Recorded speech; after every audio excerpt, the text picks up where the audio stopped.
On we go. Auburn is heading to Oklahoma. This one's 2:30 p.m. Central Time on ABC. And Oklahoma currently a 6.5-point home favorite. That line has come up from 4.5 where it originally opened. Total of 49.5. That number has sat still. Last year, Oklahoma got the win 27-21, but Auburn outgained them by almost 200 yards in that game. There was a pick six late that really helped out Oklahoma with that one.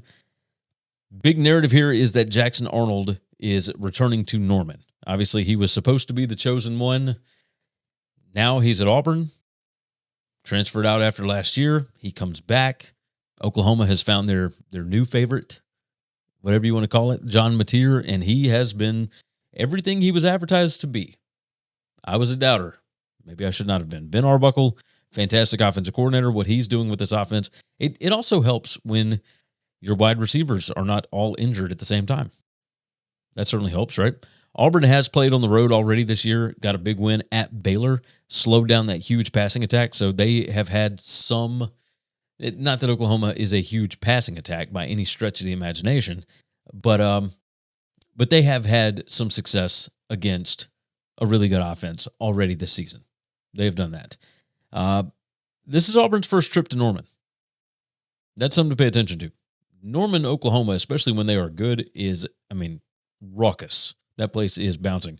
Oklahoma 17-4 straight up, 12-9 against the spread at home under Venables. That is something to pay attention to.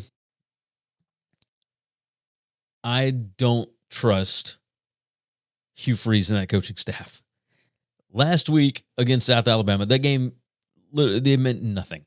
Absolutely nothing. I think they were already gearing up for Oklahoma. But you start looking at the defense here, number 66 in PPA allowed per drive.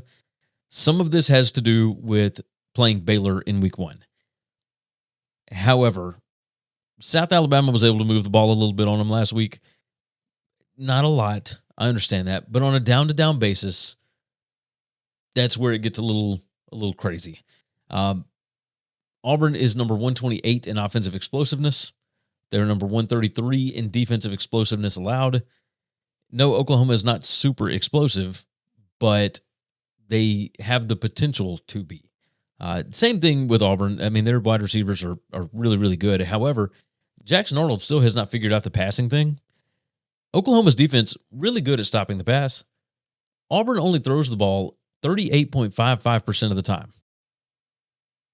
That's not a lot. And when they do, they are number 83 in yards per attempt. They're number 62 in QBR. And number 124 in passing explosiveness. They're not great at it. So, I'm curious here. Auburn does rush the ball really, really well. But when you look at it, Oklahoma is still pretty good against the run. Number 15 in rushing success rate allowed.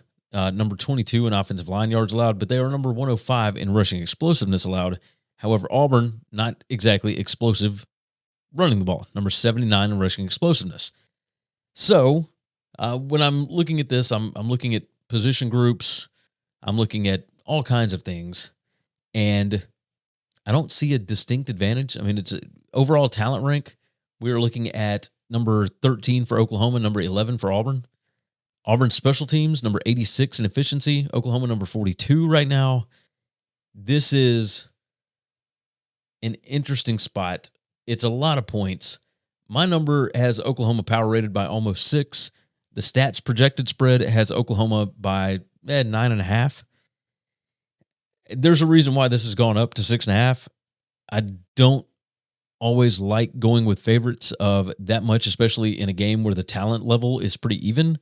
But in this instance, I kind of like Oklahoma here. So I will roll with the Sooners minus 6.5.